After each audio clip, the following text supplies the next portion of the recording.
Welcome to Cisco's first quarter fiscal year 2023 financial results conference call. At the request of Cisco, today's conference is being recorded. If you have any objections, you may disconnect. Now I would like to introduce Marilyn Mora, Head of Investor Relations. Ma'am, you may begin.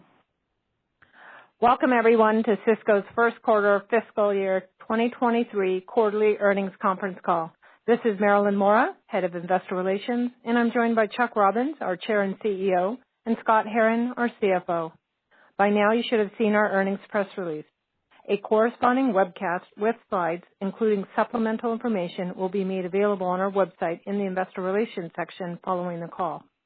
As is customary in Q1, we have made certain reclassifications to prior period amounts to conform to the current period's presentation. Income statements, full GAAP to non-GAAP reconciliation information, balance sheets, cash flow statements, and other financial information can also be found in the financial information section of our Investor Relations website. Throughout this conference call, we will be referencing both GAAP and non-GAAP financial results, and we'll discuss product results in terms of revenue and geographic and customer results in terms of product orders, unless stated otherwise. All comparisons made throughout this call will be made on a year-over-year basis. The matters we will be discussing today include forward-looking statements, including the guidance we will be providing for the second quarter and full year of fiscal 2023. They are subject to the risks and uncertainties that we discuss in detail in our documents filed with the SEC, specifically the most recent report on Form 10-K, which identify important risk factors that could cause actual results to differ materially from those contained in the forward-looking statements.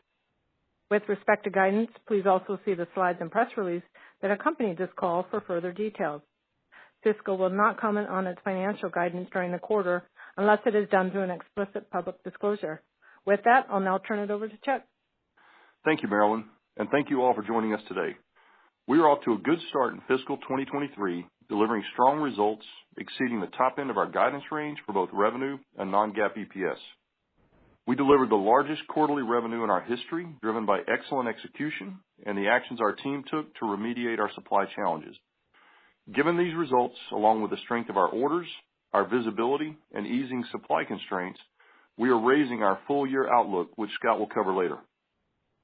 While we are proactively managing through an evolving and complex market environment, we remain intensely focused on executing on our strategy, including our transition to more software and subscription-based recurring revenue. We achieved software revenue growth of 5% year over year, and software subscription revenue grew 11%. The easing of supply constraints and our ability to deliver hardware is now releasing software subscriptions that were sitting in backlog connecting to unshipped hardware. Our success is also reflected in our ARR, which exceeded $23 billion, increasing 7%, with product ARR growing 12%. We also ended the quarter with RPO of nearly $31 billion, up 3% year over year, with product RPO up 5%. Over $16 billion of the RPO will be recognized as revenue over the next 12 months, with a backlog that remains elevated at near record levels. These metrics give us increased visibility and predictability and provide additional confidence in our ability to perform through the current market cycle. It also underscores our unique position, helping customers become more agile and resilient as they continue to navigate a complex set of challenges. As I've done in the past, I'd like to provide an update on supply chain before discussing our Q1 results.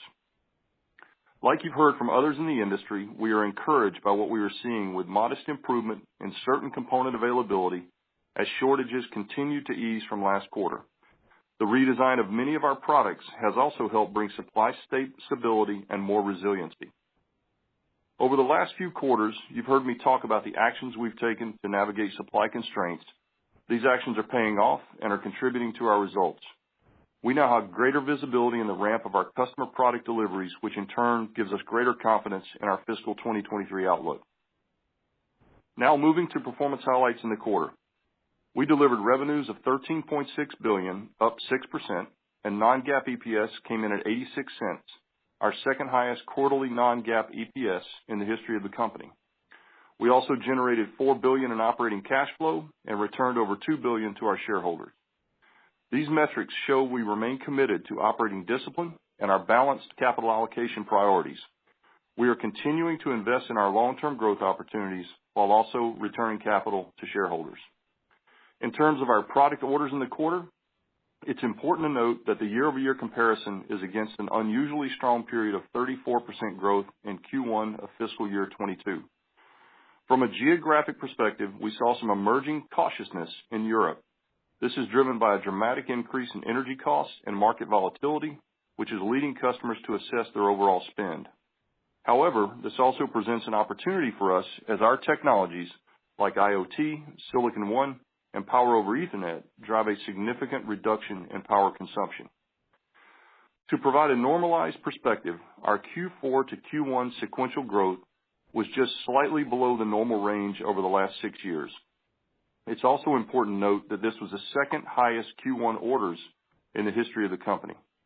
We have strong product revenue momentum in key parts of our business, including secure agile networks, security, and optimized application experiences.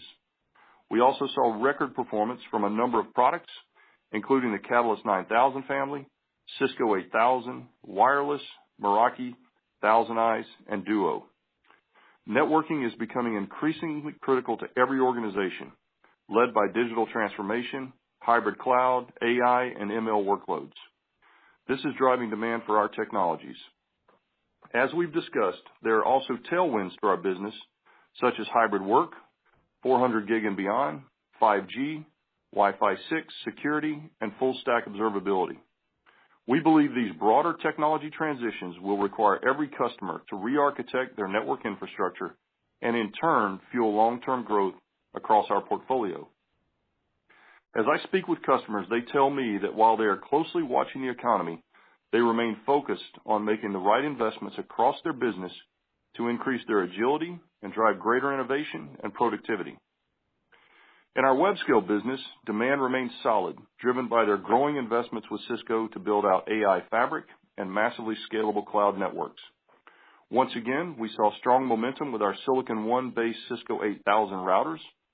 We are experiencing robust demand for our 400 gig products and now have nearly 1,200 customers.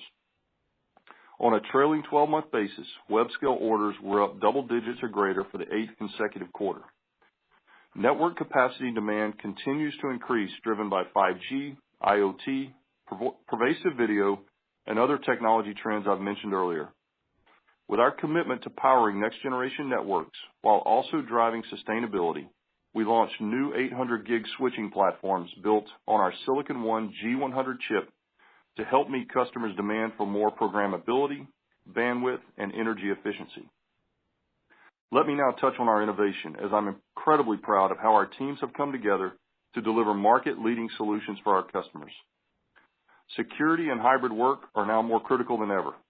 We continue to extend our capabilities to enable customers to work more securely anywhere while reducing cost and complexity. In security, we introduced new data loss prevention, firewall, and zero trust capabilities across our portfolio, and in collaboration, we announced more than 40 new innovations to power hybrid work and deliver exceptional customer experiences. We're also committed to giving our customers more choice. An example of this is our partnership with Microsoft to bring Microsoft Teams to Cisco meeting room devices. By doing this, we are driving interoperability and demonstrating our openness to meet our customers' need and provide greater flexibility. To wrap up, we delivered another strong quarter of revenue and non-GAAP earnings growth. The strength of orders, increased visibility, and easing supply situation provides us with enhanced visibility and predictability, which underpins the confidence we have in our business and our increased outlook for the year. Our performance this quarter is a testament to our innovation and execution to support our customers during these complex times. Additionally, it reinforces Cisco's strength, durability, and discipline in how we manage the business while investing to capture the multi-year growth opportunities ahead. Our portfolio is in great shape, and our business model is resilient, with 43% of our revenue now recurring, which is very important as we navigate the current macro environment. The hard work and dedicated commitment of our leadership team and employees over the last few years to transform our business model is reflected in the performance we delivered this quarter. Combined with the strength of our balance sheet and our position in the market, we have an excellent foundation for delivering long-term results. I will now turn it over to Scott. Thanks, Chuck. We started the fiscal year with a strong Q1, reflecting solid execution and disciplined management. We had record total revenue of $13.6 billion, exceeding the high end of our guidance range, driven by product shipment levels above our expectations and continued improvements in component supply. Non-GAAP operating margin was 31.8%, down 150 basis points, in line with our guidance range, primarily driven by higher component costs as well as logistics costs related to supply constraints. Non-GAAP net income was $3.5 billion, up 2%, and non-GAAP EPS was 86 cents, up 5%, exceeding the high end of our guidance range. Looking at our Q1 revenue in more detail, total product revenue was $10.2 billion, up 8%, and service revenue was flat at $3.4 billion. Within product revenue, Secure Agile Networks performed well, up 12%. Switching revenue grew with double-digit growth in campus switching, driven by growth in our Catalyst 9000 and Meraki offerings. While data center switching modestly declined, we saw solid growth in our Nexus 9000 offerings. Enterprise routing declined primarily from the product transition to our Catalyst 8000 series routers, along with constrained supply. Wireless had very strong double-digit growth, driven primarily by our Wi-Fi 6 products and Meraki wireless offerings. Internet for the Future was down 5%, driven by declines in cable, optical, and edge. We saw growth in our Cisco 8000 offering and strong double-digit growth in web-scale. Collaboration was down 2%, driven by a decline in meetings, partially offset by growth in calling. End-to-end security was up 9%, driven by unified threat management and zero trust offerings. Our zero trust portfolio continues to perform well, driven by strong performance in our Duo offering. Optimized application experiences was up 7%, driven by double-digit growth in our SaaS-based offering, ThousandEyes. We continue to make progress on our transformation metrics as we shift our business to more software and subscriptions. We saw strong performance in our ARR of $23.2 billion, which increased 7%, with product ARR growth of 12%. Total software revenue was $3.9 billion, an increase of 5%, with software subscription revenue up 11%. 85% of the software revenue was subscription-based, which is up 5 percentage points year over year. We continue to have over $2 billion of software orders in our product backlog. Total subscription revenue was $5.9 billion, an increase of 6%. Total subscription revenue represented 43% of Cisco's total revenue. And RPO was $30.9 billion, up 3%. Product RPO increased 5%, and service RPO increased 1%. Total short-term RPO grew to $16.4 billion. In terms of orders in Q1, we had the second highest Q1 orders in our history. Although product orders were down 14% for the quarter, it's important to keep in mind that they compare against 34% growth from a year ago. We continue to have low cancellation rates, which remain below pre-pandemic levels. Looking at our geographic segments year on year, the Americas was down 10%, EMEA was down 23%, and APJC down 10%. In our customer markets, service provider was down 23%, commercial was down 14%, enterprise was down 13%, and public sector was down 7%. Total non-GAAP gross margin came in within our guidance range at 63%, down 150 basis points year over year. Product gross margin was 61%, down 280 basis points, and service gross margin was 68.8%, up 230 basis points. In our product gross margin, the decrease was primarily driven by both component costs as well as higher freight and logistics costs related to supply constraints. This was partially offset by strong positive pricing impact as a result of the actions we took in the prior year, as well as some benefit from product mix. Backlog levels for both our hardware and software continue to far exceed historical levels. As we navigated a complex supply environment, we were able to increase our shipments this quarter, resulting in about a 10% decrease in total backlog sequentially, which remains at the second highest level we've seen. Just a reminder, backlog is not included as part of our $30.9 billion in remaining performance obligations.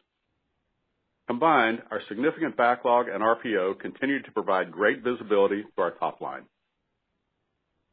Shifting to the balance sheet, we ended Q1 with total cash, cash equivalents, and investments of $19.8 billion. Operating cash flow for the quarter was $4 billion, up 16% year over year. In capital allocation, we returned $2.1 billion to shareholders during the quarter. That was comprised of $1.6 billion for our quarterly cash dividend and approximately $500 million of share repurchases. All of this is in line with our long-term objective of returning a minimum of 50% of free cash flow annually to our shareholders. We also ended the quarter with $14.7 billion in stock repurchase authorizations. To summarize, we executed well in Q1 in a highly complex environment, delivering better than expected top-line growth and non-GAAP profitability. We continue to make progress on our business model shift to more recurring revenue while making strategic investments in innovation to capitalize on our significant growth opportunities.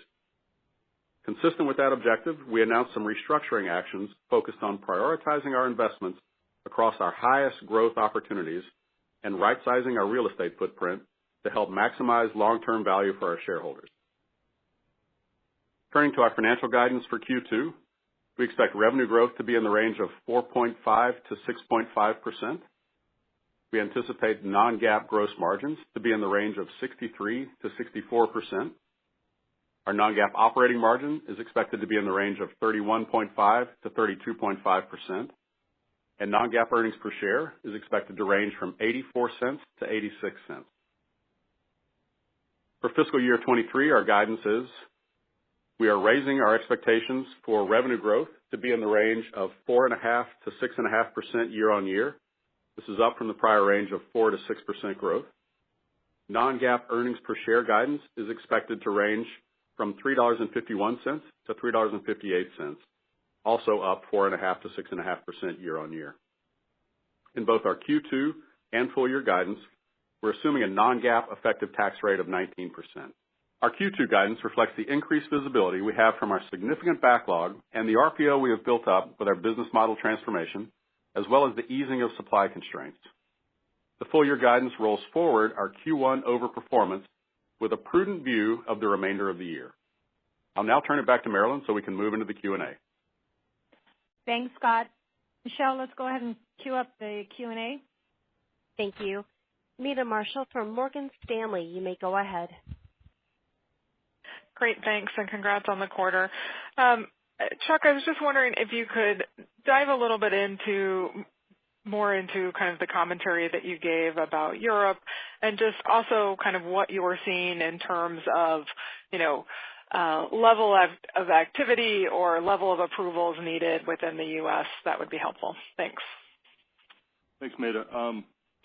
We saw, I think Europe is obviously being impacted by the energy costs, and I think that's just forcing companies to take a look at their P&L as you would have to and where they spend their dollars.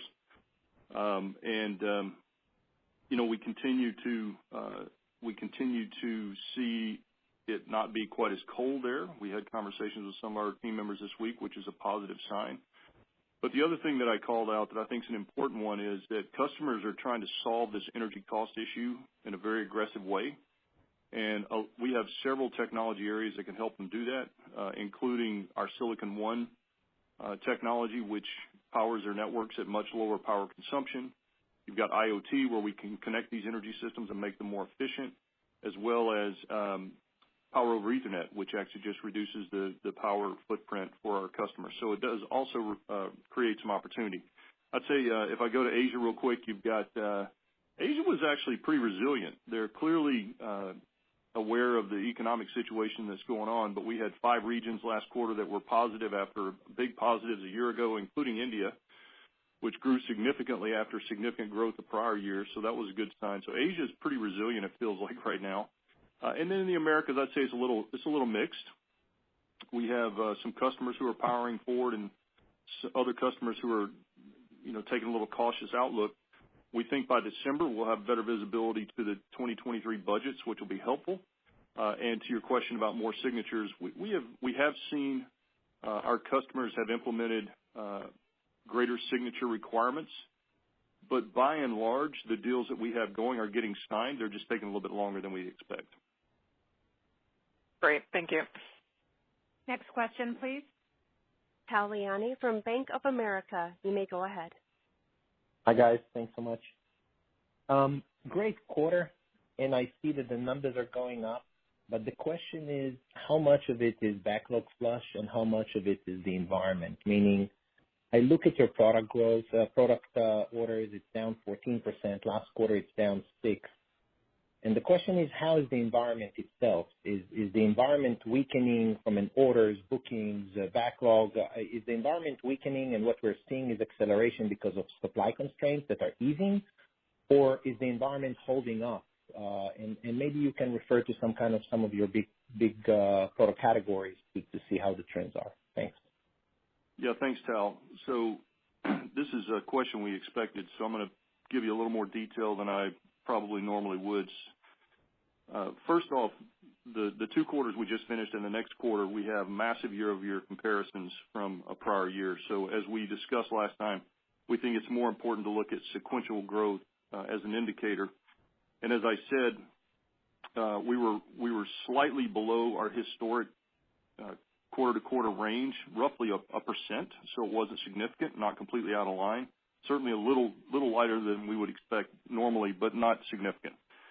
Enterprise and commercial on a global basis were both within the normal sequential range.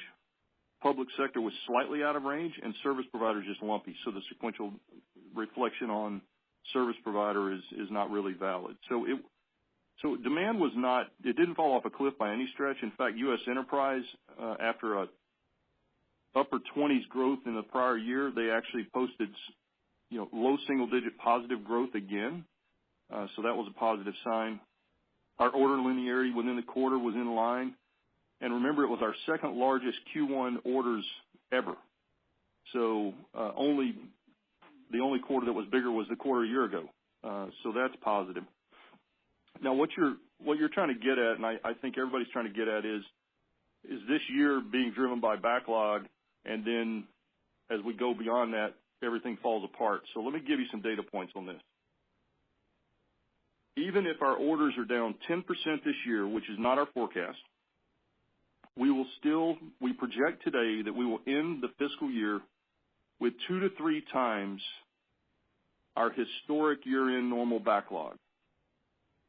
That normal backlog is typically $4 to $5 billion. So I'm giving you actual numbers here.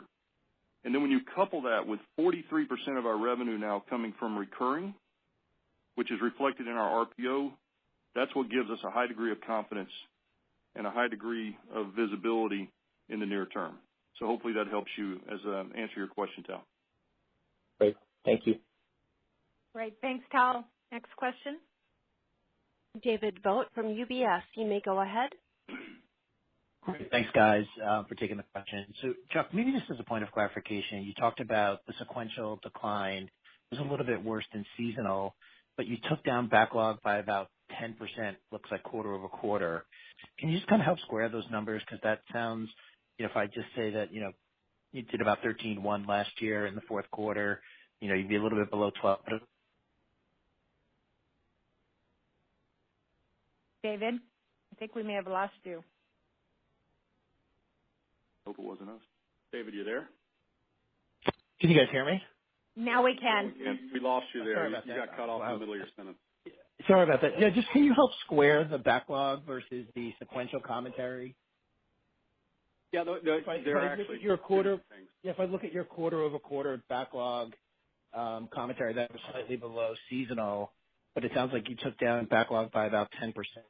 So it seems like there's about $600 or $700 million of revenue that we're going to kind of triangulate on. So if you can kind of just walk through that, that'd be helpful. Thanks.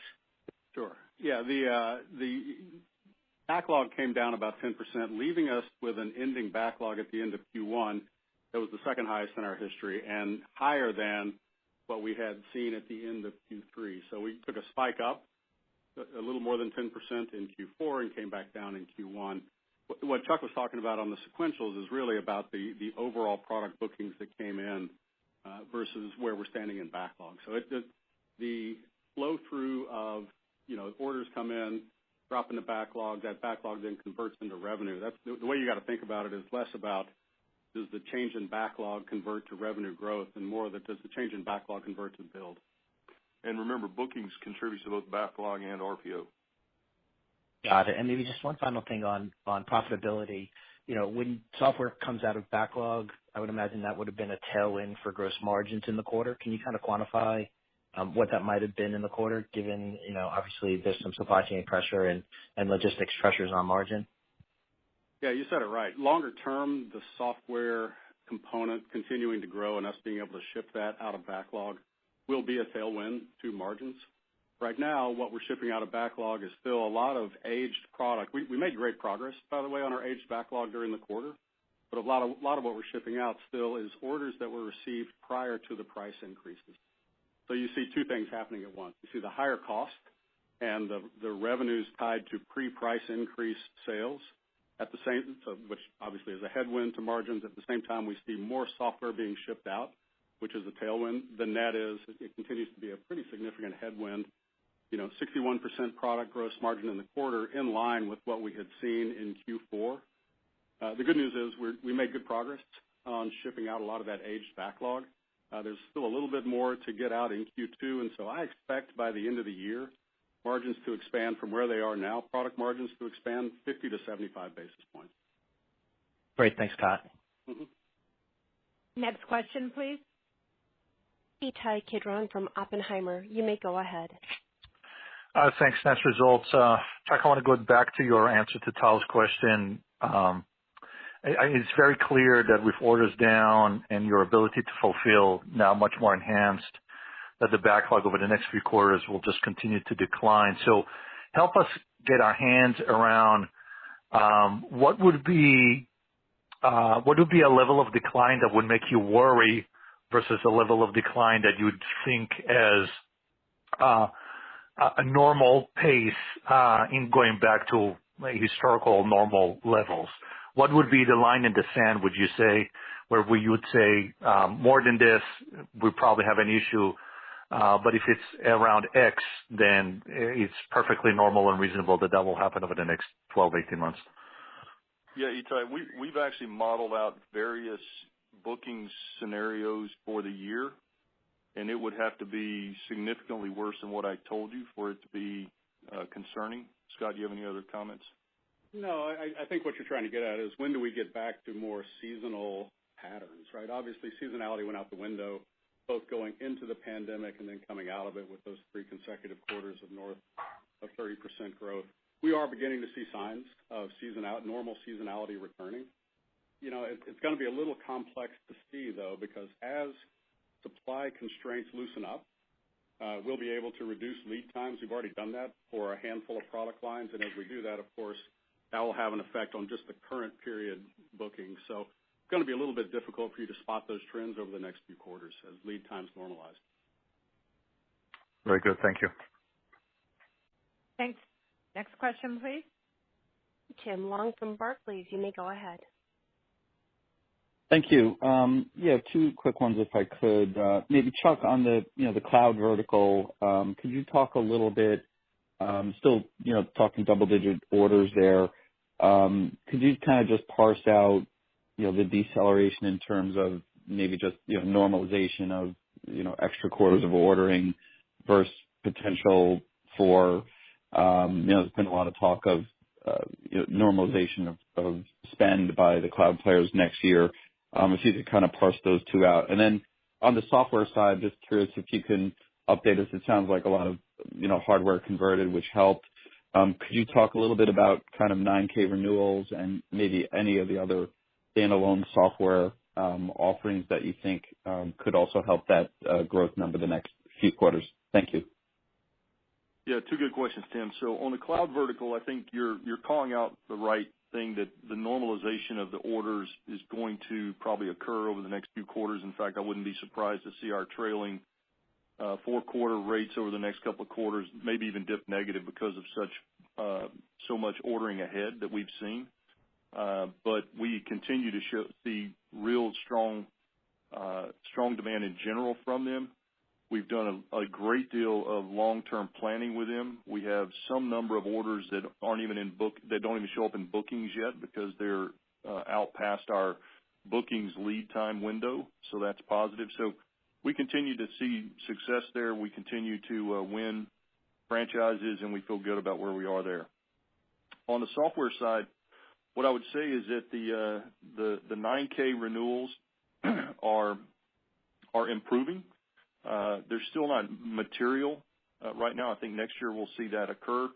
What we did announce is this past year is that we are going to manage all of the Catalyst portfolio under the Meraki dashboard, the Meraki platform, and that will be delivered to our customers who have the DNA license and the premium license. So we think that in itself, we've already launched the monitoring capability there, and the management we think will even improve our renewals beyond that. But as we said, we had a record quarter for Cat 9K, so we're real happy with how it's performing. Scott? Yeah, well, what I'd add to that, Tim, is if you're looking at software growth, bear in mind the software subscription growth, the subscription subset of our total software grew 11%, and it's now 85% of the total. You know, obviously with the total only growing 5%, there was a continued decline in perpetual as part of the software license. It's now, or software revenue, it's now 15% of our total. So I think we're getting to a point where the subscription base is getting significantly larger than what's in perpetual, and that headwind on perpetual will be less of an impact on us going forward. Okay, thank you very much. Mm-hmm. Thanks, Tim. Next question, please. Paul Silverstein with Cowen and Company. You may go ahead, sir. I appreciate you taking the question. At the risk of asking something you can't or will not respond to, Scott, I was hoping to go back to the margin question. Two related questions. One, well, just for clarification, the 50 to 75 basis point product margin improvement, I assume that's off of the current quarter. Is that the reference point? Yeah, 50 to 75 off the current quarter. That's right, by the time we get to Q4. All right, now for the substantive question. Longer term, and I recognize there's a lot of moving pieces, and it's a tough environment to predict, but longer term, can you get back to or even exceed the almost 67% growth and 34% operating margin from early 21? Your gross margin was a 15-year high. Your operating margin, you'd have to go back to 97, I think, the last time you put up that type of number. Obviously, you're far off those numbers, as is everybody else, from what they were doing a year and a half ago, pre-pandemic. But where do you think you could get back to long term? And related to that, what are your expectations or plans for growing OpEx? I assume you want to drive some degree of leverage independent of gross margin. Any thoughts you can share? The OpEx growth this quarter, I think, was 4 or 5%. It strikes me as a little bit high. But any thoughts in terms of what your thoughts are going forward? Sure. Let me take the gross margin piece of that first. You know, there's a couple of moving parts, as you know, Paul, inside the gross margins. One is the backlog, some of which is still sitting at pre-price increase levels. We'll get that shipped out as we work our way through that part of the backlog. Obviously, that'll be a tailwind. The increasing component of software built into our revenues will be a tailwind. You know, will it get back to 65%? I think there's for that to happen, we'll have to see either further cost reductions on the input side between freight and logistics, which we are beginning to see. While they're up year on year, sequentially, we're beginning to see some signs of easing in freight and logistics costs as well, but we'll have to see that. And we'll have to see a further reduction in component costs and or a price increase. So I think it's, without giving you a quantified number, I think there's a number of moving parts inside there. More tailwinds as we look ahead than there are headwinds on that. On the OpEx side, you know, the part of what you see in this quarter, of course, is the normalization of our bonus plans. Last year, bonus plan obviously didn't pay out so well.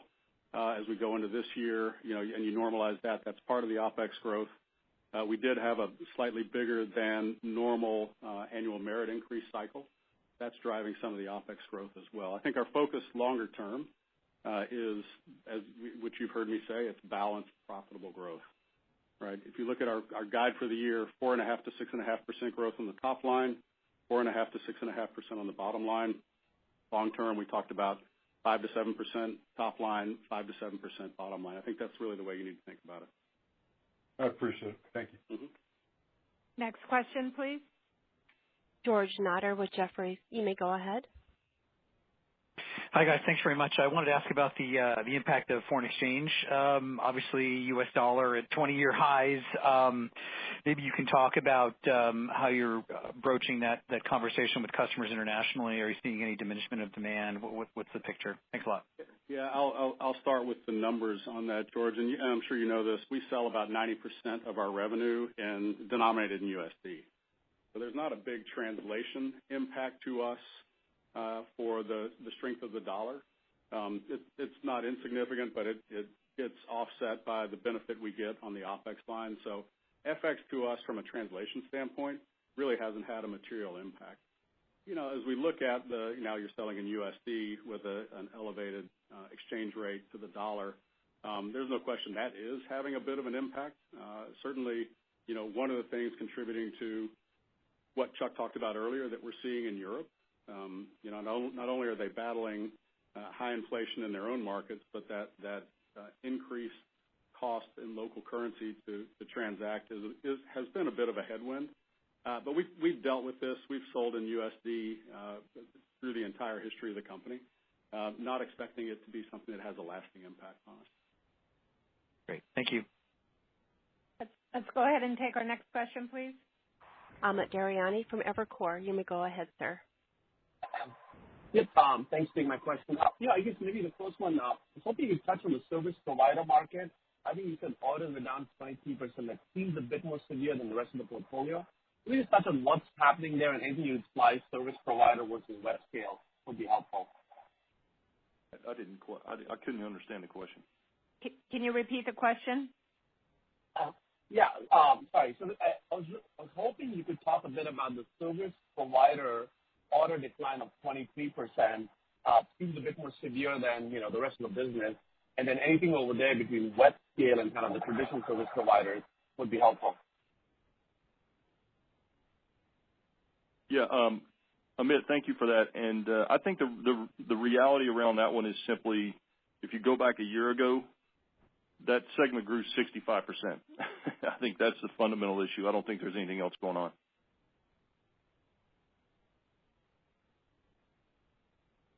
Got it. And, you know, I guess maybe to just ask you this about the full year guide, the way you folks have guided it, right?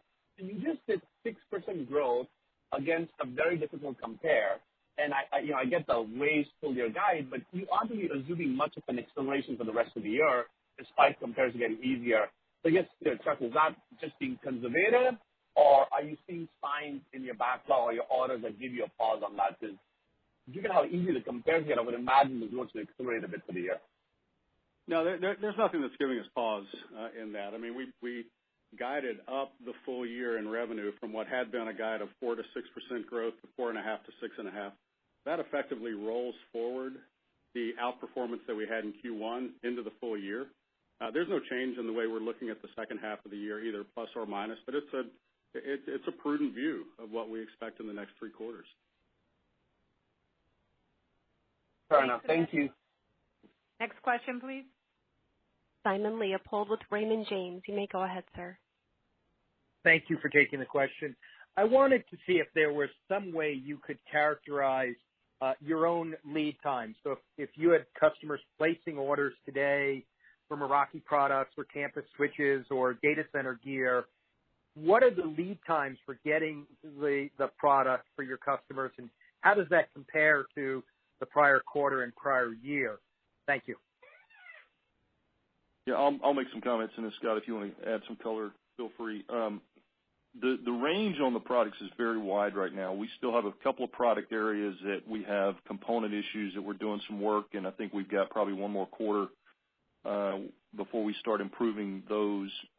We've got other products like we have certain firewalls that are down to 3-week lead times. We have some of the products we redesigned that I've talked about before went from 40 weeks to 12 weeks, and we'll continue to improve.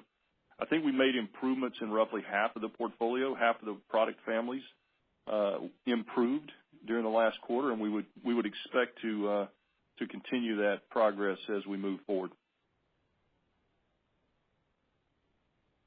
And just as a quick follow-up, as you're showing improvement, do you see that affecting your ability to maintain or take market share where perhaps you were more vulnerable when the lead times were more extended?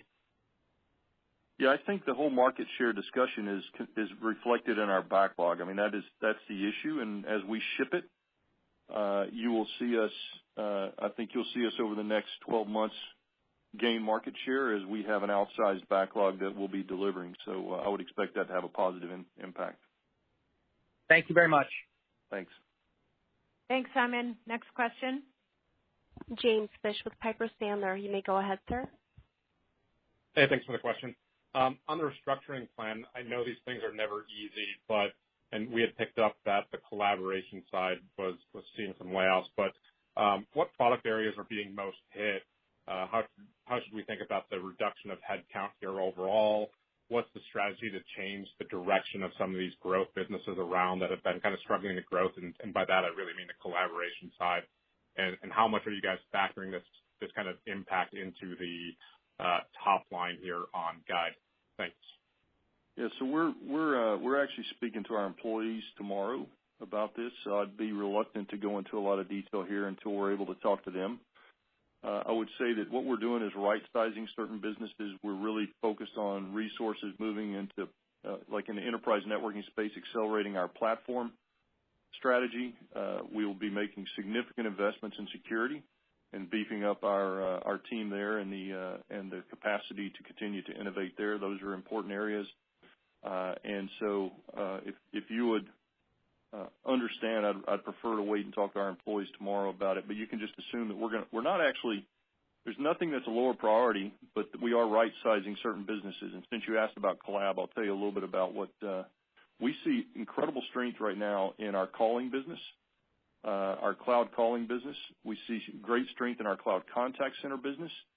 And the compares on the meeting side are going to start to make that, give us the ability for that to be a much more favorable component. So I actually am optimistic over the next 12 months about our collaboration portfolio. The team has done an amazing job. I truly believe that they built the best platform in the business. And when you look at our devices and the interoperability that the team has been driving with the Microsoft interoperability, that is a huge, huge thing when you from a customer perspective for us to give them that flexibility. So I think they've done a good job, and I feel pretty good about that business as we go forward. We just need to right-size some of the OpEx. And James, to be clear, don't think of this as a headcount action that is motivated by cost savings. This really is a rebalancing. As we look across the board, there are areas that we would like to invest in more. Chuck just talked about them: security, our move to platforms and more cloud-delivered products. But we're also going to maintain our financial discipline as we do that. And so this is about just rebalancing across the board. In a perfect world, you'd have 100% skill match, and you could take the people in the areas or the skills in certain areas and just move them to where we need to invest. And unfortunately, it's not a perfect world. But we do have if you look at the number of jobs that we have open in the areas that we're trying to invest, it is just slightly lower than the number of people that we believe will be impacted. And we're going to be working really hard to help match our employees to those roles to the extent there's a skill match. So we're going to work really hard at that. If I could just follow up quickly on that, appreciate the color there, guys, and understand the sensitivity you guys want to have. In terms of that $600 million hit, though, Scott, should we expect that to actually be the net savings as a result, or is the net savings actually going to be lower because you're kind of repositioning some folks? Yeah, it's really not motivated by cost savings. So the net, by the time we get to the end of the year, our expectation is we have about the same headcount that we had at the beginning of the year. Now, but there's two pieces to this. One is what we've been speaking about just now, about the headcount impact. There's a second piece of this that's really about right-sizing our real estate portfolio. And we've got a long tail of small offices distributed around the world that are significantly underutilized and, in fact, unused in some cases. So the second piece of that charge, there will be two elements to it. One that's people-related. The second piece will be about right-sizing our real estate portfolio. That will generate some savings, not much in fiscal 23, but longer term that will generate some savings. Helpful. Thanks, guys. Mm-hmm. Next question, please. Samik Chatterjee with J.P. Morgan. You may go ahead, sir. Yeah, great. Hi. Thanks for taking my questions, and congrats on the strong print. I guess I just had one. I think if I can go back to the Chuck, your comments about seeing hesitation from EMEA customers a bit more given the macro backdrop there, and you spoke about the opportunities that you see at the same time. maybe if I can ask you, when you are seeing the hesitation from the customers there, how are you seeing them prioritize across your portfolio, like when it comes to data center versus campus versus security, as they're reevaluating their spend or hesitating in that sense, like how are they prioritizing within your portfolio and which areas are getting impacted by that? Thank you.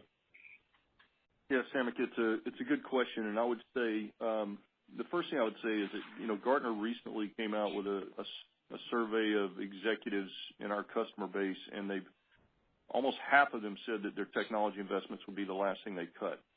So that's just a backdrop for, I think, how important customers view their technology investments these days.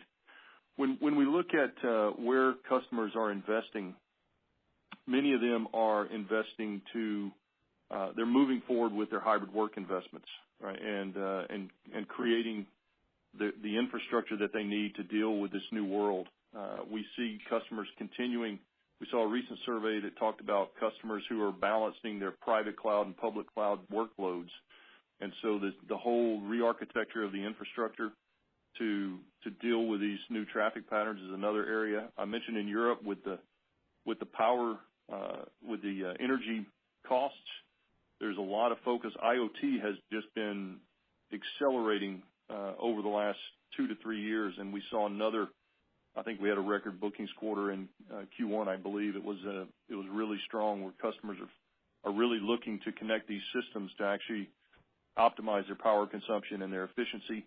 And again, we see a lot of customers who are doing greenfield real estate projects that are really focused on reducing, going to low voltage architectures, which leads them to power over Ethernet, which leads them to rebuilding their infrastructure. So, and then you got cybersecurity, and you've got full stack observability. We continue to see 5G build outs. There are just there's a lot of positive tailwinds, notwithstanding this short term, dynamic environment that we're in. Okay. Thank you. Thank you. I think we have time for one more question. Sami Badri with Credit Suisse. You may go ahead, sir. Thank you very much. Chuck, I wanted to go back to a comment you made regarding market share and some of that sitting in the backlog.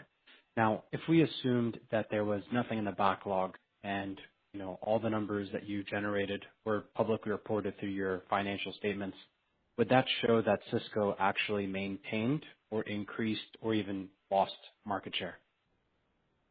You mean if all our backlog was actually shipped and reported? Correct. Yeah, I think that will be true. I mean, look, we operate in lots of different markets, so is it true 100% of the markets? That'd be difficult for me to say. But I believe that as we ship out particularly our secure agile networks, our enterprise and networking products, that's certainly going to help. As we catch up on our data center infrastructure, I think that's going to help. There's also just reporting dynamics that occur. Some of our competitors report certain routing products into data center switching, and we've reported into routing, which makes it difficult to ascertain. So it's an imperfect science on top of that. But I do believe that as our backlog unwinds and gets back to normal levels over the next 18, 24 months, then I think that you'll see. I think you will see that dynamic. Got it. So just to be clear, that is Cisco gain share? I don't know, just to make sure I heard you correctly. I think that's right. In certain key areas. I mean, not perhaps across every one. I'd have to go do the analysis. But in some of the key ones that I know all of you are worried about, the answer is yes. In our bigger markets. In the bigger markets. Got it. And then one question just for Scott. So, Scott, maybe you could tell us where in fiscal 1Q of 23 did shipments begin to start accelerating? Just because we want to kind of understand the trend here going from now through fiscal 4Q and putting into that product gross margin comment into perspective. What I'm really trying to understand is as shipments start to accelerate, how much will software attach to those, to those shipments, just so I can understand the glide path here of what happens in, some of the other segments outside of just secure network, agile networks, et cetera, right? I'm just trying to get this kind of like this pull dynamic that may occur from the other segments related to shipments going out the door. Got it. Yeah, we talked about the overall backlog reduction at about 10% from Q4 to where we ended Q1. That, and a subset of that, of course, is software. That same same percent held pretty much true in software. Software continues to be well over $2 billion of our overall product backlog. But it's actually about the same reduction sequentially as we saw in overall backlog, so right around the 10% rate. I think as you look ahead and try to model out the 50 to 75 bips of improvement that I talked about, I think it's going to be probably a little bit heavier in the second half of the year than it will be in the second quarter. You saw the guide for the second quarter. Yep, got it. All right, thank you very much. Mm-hmm. I'll turn it over to Chuck for some closing remarks. Thanks, Marilyn, and thank you all for joining us today. I just want to reiterate it. We feel like we had a very strong quarter, largest quarterly revenue in history. As I said earlier, the orders, the visibility, the easing in supply chain gives us a confidence to raise the year, obviously. We're very focused. We're managing the business for growth. We are going to go through this process of reinvesting into strategic areas. And the people impact is difficult. And I just want our employees who are listening in today to know that this afternoon and tomorrow we'll be communicating about how we're going to go about this. It's always a difficult decision, but we have a lot of opportunity. I'm very optimistic about the future. I'm proud of the teams and what they've accomplished, and really excited about the visibility and the confidence that we have in the near term. So thanks for joining us, and we look forward to next time. Thanks, Chuck. Cisco's next quarterly earnings conference call, which will reflect our fiscal year 2023 second quarter results, will be on Wednesday, February 15th, 2023 at 1:30 p.m. Pacific Time, 4:30 p.m. Eastern Time. This concludes today's call. If you have any further questions, feel free to contact the Cisco Investor Relations Group. We thank you very much for joining today's call. Thank you for participating on today's conference call. If you would like to listen to the call in its entirety, you may call 800-835-5808. For participants dialing from outside the U.S., please dial 203-369-3353. This concludes today's call. You may disconnect at this time.